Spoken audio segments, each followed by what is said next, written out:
Kal Kadosh, Boker Or. I wanted to share with you a beautiful Dvar Torah that I saw, which starts as follows. In this week's Parashat Emor, the first pasuk says, "Vayomer Hashem el Moshe." Hashem says to Moshe Rabbeinu, "Emor la Kohanim, speak to the Kohanim, right? Bnei Aaron, the children of Aaron. V'amarta lehem, and you're going to tell them, lenefesh u'itama be'amav." So 1 second. Why does it say Emor ve'amarta? Hashem speaks to Moshe, saying, "Vayomer," he said to Moshe, "Emor el Kohanim, you say to the Kohanim, Bnei Aaron, ve'amarta lehem, and say to them." Say to the Kohanim and say to them. What's Emor ve'amarta? Says Rashi, and by the way, this is also the Gimran Daf Yomi of tomorrow's Daf, is actually going to speak about that when you have Kohanim, do you say Emor, or do you say Kohanim, or things like that, the concept of Emor, saying to them. Rashi says, Emor ve'amarta lazhir hagdolim el haktanim. Meaning, it's for us to tell the children. It's for us to tell the children. So now, how exactly is the chinuch, the inyan of chinuch and tefillah? What does that mean? We want to come and we want to educate in saying tefillah. How do you educate a child to pray? You want a child to pray. How do you do that? So Rav Chanan Levi in a Sefer, Shvilei HaChinuch says, if you want a child to look in a Sidur and pray b'chavana, pray with all his concentration, so when he starts reading, every word that he reads is new. So naturally, when he's coming, he's going to come and pray with all his fervor, with all his enthusiasm. He wants to pray. And therefore, it's always better to do a little bit less and stop him than more, and that the child wants to stop. Meaning it's always better short and sweet that he always wants some more than instead of he's telling you that's it. Right? That's what a person has to know. V'chol zen, this is all going to be bizman shu lomed, right? Likro. But that's all going to be when he's going to learn how to read. But all of a sudden now he starts learning how to read fluently. And all of a sudden now it becomes like everyone else. Mitzvah Hashem Praying, meaning you pray. You don't. So what happens? He starts doing that, and all of a sudden he starts praying, not even in the Siddur anymore. But since he already starts learning it and he knows it by heart, so then what happens? So he starts looking around and praying. And then what happens after that? He'll start looking around even without praying. Now, what's going to happen is the father's going to come. He's going to get upset. He says, "Why don't you look at the Siddur?" Or he's going to say, "Tell him to look at the Siddur." He's going to say, "Look at the Siddur." If you want a child to feel a connection to the tefillah, and then it's not going to be mitzvah anashim ulumada, which means that it's not going to be stam, that a robot, that he's just going, you know what you're going to do? It's not going to help to come start getting angry or start doing all these things. You have to explain to him the tefillah. So, for example, you come and you realize that he's saying things, for example, because the shachar, you know what you do? You come and you take pokeach ivrim, and you say, HaKadosh Baruch Hu, he opens up the eyes of a human being. He gives us to look. He gives us the power of sight. If a person didn't have this, he would be blind. And look at Mr. So-and-so, that all of a sudden he started losing his eyesight. And look at this person, that he's blind. Look how he feels. Every single day we thank HaKadosh Baruch Hu because we don't want to be in that situation. So when we come and we say tefillah, we're thanking Hashem. Hashem, thank you. We're able to see. And then you come and you go to Malbish Haromim. Every child, doesn't matter what type of child, and especially when it gets to teenagers and things like that, they want to dress nice. They want this. So you come and you tell them, HaKadosh Baruch Hu, you're giving him the bracha, you're thanking him, that he's giving you clothing. So the next time, if you're going to want your fancy whatever it is, and it costs a lot of money, you really want it, pray. Thank Hashem for what he gives you. Pray to him that he should give you that. And all of a sudden, the Malbish Haromim becomes a different beracha. And every single one that we're doing, you come and you realize, wow, the purpose of the tefillah is to thank Hashem. And we come and start emphasizing. And all of a sudden, you come and you explain to your son something, and also you tell him, now I want you to think, what does it mean when you're saying this part of the tefillah or the other? And all of a sudden, when you start doing that, maybe the child will come to you and say, you know what? I just thought of it. I just said Modim Anachnu Lach in Chazarat Hashatz, repetition of the Amidah. And you know what? When I was thinking about it, I said we're thanking. Why is it that the Shliach Tzibur doesn't do it? Why is it that we do it? Because you can't have a Shliach to say thank you. You don't get a messenger to say thank you. You say thank you yourself. You call up on the phone and you actually say thank you yourself. And you continue going. All of a sudden, the child comes and he starts saying, he says, you know what? And he pays attention more to the tefillah. Now, it could be, right? And this is very, very important because now he's getting drawn to it. So it could be that even if it could be from himself, he wants to pray, but since it becomes like a habituous manner, it becomes like a minhag, so therefore it becomes difficult. And it's not only for children. This happens to us. By adults, it also happens. We come, we take a siddur, did you say Asher? You don't even remember because we just said it so quick that we don't even pay attention. Or like, Maurice said last time, no, we have to say Gomel every time after Amidah. So he says, so what are you supposed to do though? The difference though is that a child, it's more revealed. Meaning when you come and you see a child is doing it, you see right away. A person that's older, he could be with the siddur and he's there. A child, you see him that he's like this. Yeah, usually an adult, hopefully, it's not that recognizable. It's not that discernible that you'll be able to see it, right? But at the end of the day, it's there. So it's very important that a person should actually come, right? And they should actually see this. Now what happens is that we have another thing as well. It's very important to pay attention to reading. Why is it important to pay attention to reading?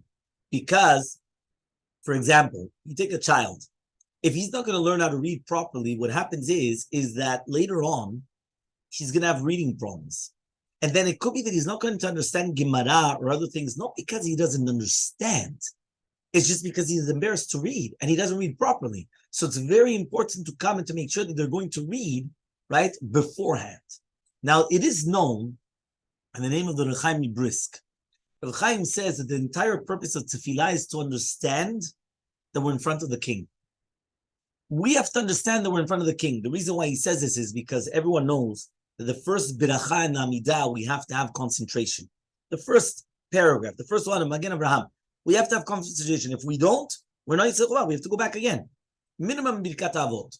So Reb Chaim wanted to say that there's two different concentrations. Number one, you know you're in front of a king. And number two, the explanation of the words. So he wants to say that the most important part of the tefillah is, you know you're in front of the king. The Gemara says there are certain things that you're not allowed to do, because if you do it, maybe you're going to continue doing it soon. Meaning that you started off wrong, you might continue it wrong. So therefore, it comes out that if you're going to come, you're going to make or educate a child to open up a siddur and start saying certain things and that's it, you're not raising him properly because he has to understand he is in front of a king. And therefore, you need something, you speak to the king. You need something, you speak to Hashem. And the same thing is with a bracha. You have to actually come and understand that you're thanking HaKadosh Baruch Hu for everything that you're going to eat. And then when he comes and he grows up, he's going to realize, 1 second, I am coming and I'm thanking HaKadosh Baruch Hu. So there's a beautiful story that happened with Rav Steinman. He went and he told Rav Steinman that somebody came to him and he told him his children already got to an age to start praying, right? And he actually stopped praying Vatikim in order that he could go with his children to the Beit Knesset, because it was difficult for them to wake up so early in the morning. So he asked Rav Steinman, is that correct or not correct? Meaning, this person used to say Daven Netz, Vatikin every single Shabbat or everything, and all of a sudden he stopped. Why? Because he said, listen, my children are going to, I have to go with my children. So what am I supposed to do? So Steinman went and he said, 1 second. It's a Mishnah Mefureshet in Berachot. The Mishnah says, right, the Ktanim are Pturim Mikriyat Shema. Children are going to be exempt from Kriyat Shema. Why? Because the Katan, the minor, is not found by his father during this time. And therefore the Mishnah is talking about the Chinuch. So Midoraita, for sure the Katan himself is Patur. Midoraita, if he's a minor, he doesn't have to say Kriyat Shema. So obviously we're talking about Midin Chinuch. But even Midin Chinuch is going to be Patur. So I asked him, fine, but what about Chinuch for Tfilah B'tzibur then? You're right. The child is going to be, so he doesn't have to do anything. Fine. But what about Tfilah B'tzibur? So he comes and he says, right, they're going to want to pray when they get older. Halvai that they should want to go to pray in a tzibur when they get older. So I asked him, so fine, what about a 7.5-year-old? Should you come and make him, educate him? They should start praying on Shabbat Kodesh, Shachrit, and tzibur, right? Especially that I'm going to go to Nets. So what? It's difficult. See, when he said mitzad echad, it's good that you go to Nets. But mitzad sheni, it's more difficult the chinuch of tefillah b'tzibur. So he smiled and he says, you can't do both. Yeah, you have to plan which one. So I asked him, okay, so which one's better? And he kept quiet. However, though, this rabbi comes and he says, I wanted to add on, and I wanted to say something that I saw with my own eyes. Yeah, many years already, I say over that there were two families. The fathers always used to wake up early. They used to go to Batikin. And what happened is that one family, right, one of them, their children, they had very good education. The majority of them, or all of them, right, they're all Talmidei Chachamim, this beautiful. The other one, right, the majority of them, yeah, they went off the path. Now, who could really explain why? But at the end of the day, they both. So when I looked, I said, you know what happened? I realized that the family that they had an excellent education in their children, what used to happen is that he used to go to Nets, but then he used to come back to the second minyan with his children. And he used to stay with them. And many times he would even say musaf with them in that minyan. But the other family, the father would not come back at all. His children used to come to the Bet Knesset by themselves. And therefore I felt that this is probably one of the reasons why this family had success and the other one, right, did not. Which means that you see from here the importance of what it is that you actually come and you pray with your children. Why? It's not just stam. It's important to pray with your children, to educate your children. Your children see what is a tefillah. Because if not, where are you and where are your children? You think your children are praying? They might be telling you, yeah, we're going to shul. And where are they? They're running around in the halls. They're going here, there, everywhere. So the education has to come from there. But Emor ve'amarta means we have to actually come and educate in tefillah. Because tefillah is one of the most important things that a person has to do. I'll finish off with a beautiful concept, right, on tefillah. I was preparing a shiur for tefillah that they said as follows. In last week's Pirkei Avot, it says, Heve mitpalel bishloma shel malchut. You have to come and you have to pray for the shloma shel malchut, the kingdom, that they should have success. Why? Because if there's no government, ishet re'ehu chaim b'lao. Everyone will swallow other people alive. Meaning, if nobody's afraid of government or they're not afraid of police, what happens? They come and they do whatever they want. They swallow people alive, and you see it, right? You see it in all these different places, yeah? So that's the Mishnah in Pirkei Avot, which is something incredible, that if it wasn't for the government, so you have to pray for the government. However, though, the rabbis come and they say, it's a completely different explanation. You know why? Listen to this. We know that what is tefillah? The Gemara Masechet Ta'anit says, right? Ulovdo bechol levavchem, ezoi avodah shebalev, ve'omer zot tefillah. Which means, tefillah is avodah shebalev. I'm going to ask you a question. Avodah shebalev, it's avodah shebapeh. When you come and you pray in the synagogue, you're praying with your mouth. What does it mean, believe? So they're going to answer you, no, but it's a concentration, as we just mentioned before, which means that your mind is not waggling off. It's not, because the mouth is nothing really. It's the concentration. Chazak u'baruch. I'm going to ask you something. If you wanted something from a king, and you ask him something, say, Your Highness, can you please give me this or grant me this? Is that called serving the king? Or is that called asking something from the king? That's called asking something from the king. It's not an avodah. You're not serving the king. So how could it be that avodah shebalev means that I'm serving the king and I'm asking him for something that I want? That's not serving him. That's serving yourself. You're asking. That's a bakasha. That's not an avodah. So what's the explanation? It says, you know what the explanation is? The explanation is that every single one of us, if we are lacking something, it means that Hashem is suffering as well. Every single one of us. We are lacking, Hashem is lacking. Heve mitpalel mishloma shel malchut means you have to pray that the malchut should be shalem, bishlemut. How do you have shlemut? How do you have something that's complete? You know, you have something that's complete. He comes and he says like this. The concept of having something which is complete means is that when you come and you're praying, you're not praying for yourself. You're praying for Hashem. Imo anochi v'tzara. Hashem is suffering just like you're suffering. So now what happens is like this.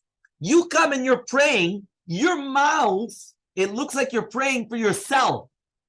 But the avodah, the work, the service of Hashem is that you're really not praying for yourself. You're praying for Hashem. That's why bapeh, in your mouth, you're saying one thing, but the avodah is avodah shebalev, in your heart. And now we understand what happened with Chana. It says, "Vatitpalel Chana al Hashem." If Chana is praying, she wanted a child. She didn't have a child for many years. So she wanted a child. It should have been written, "Vatitpalel Chana el Hashem." Not al Hashem. El Hashem means she prayed to Hashem. It doesn't say Titpalel el Hashem. It says Vatitpalel Chana on Hashem. What do you mean on Hashem? What does that mean? Chana understood that if I don't have a child, I'm suffering. And I'm really suffering. But you know who's suffering with me? Hashem. So when I'm going to pray, I'm not only thinking about myself. I'm thinking, I don't want Hashem to suffer. So I'm praying on Hashem. I'm not praying on myself. I'm praying on Hashem. Because Hashem is suffering with me. And therefore he comes and he says, that's the explanation of we have to pray that the kingdom should be complete. That Hashem should be complete. Because he's not complete if he's suffering with me. This is compared to a mashal, right, of a son, an only child. That this only child has a father, and that the father is a very wealthy, affluent, rich guy, and very merciful guy. Do you think that the child needs to even ask for anything? The father will come and pamper his child with everything. If he was stingy, so he would tell his son, work away, and then maybe I'll give you an inheritance, maybe. But that's it. No, the father gives his child everything. Does he even have? But if we are actually realizing, Hashem is the exact same way. He wants us to do that. And therefore, listen to this pasuk. This is in Yoshev Beset Elyon. Listen carefully. We say, right, Ki yada Shemi. If we know who Hashem was, Yikraeni ve'enehu. He will call out to me, and I will answer him. Right? Yikraeni ve'enehu. Why? Imo anochi v'tzara. I am with him when he's suffering. I will take him out. I will draw him out from his suffering. Right? Right? What does that mean? And I'm going to show him in my salvation. Says the rabbis, one second. If he has a problem and he's going to call out to me and he's going to be answered, so I'm going to show him in his salvation, not my salvation. It should have been written. I'm going to show him in his salvation. He needed to be salvation. He needed to be saved. I'm going to save him. So why does it say, I'm going to show him in my salvation? So he comes and he says, the explanation was, if you really know my name, and you know you know that I'm suffering with you, you're going to come and you're going to pray to me to take away my hard feelings, as if to say my suffering. And then what's going to happen? I'm going to remove him from it. And then I'm going to show him in my salvation that Ki'ilu, you saved me as well. And that's why it's so important that every single time that we have this is Zariz al HaKadosh. Whenever you come, you're praying for Hashem. The Zariz al HaKadosh used to say, every single time a person cries for something, he should stop and cry for the destruction of the Bet HaMikdash. Why? You know why we're suffering? Because we don't have the Bet HaMikdash. We don't have Mashiach. And therefore it's true. We're crying right now because we have a personal suffering. But also cry for Hashem. Also come and saying, I have this feeling. Hashem, please. Right? Barakat, we stop. We don't want anything else. We want that what? That we should actually come and have the Mashiach. Because then you're going to stop suffering. Not only us, but we're praying for you. Once you're praying for you, that's a service. That's avodah. That's the real way how to serve HaKadosh Baruch Hu. I think it's a beautiful concept, right? In the way of how we're supposed to come and pray to HaKadosh Baruch Hu. Shabbat Shalom.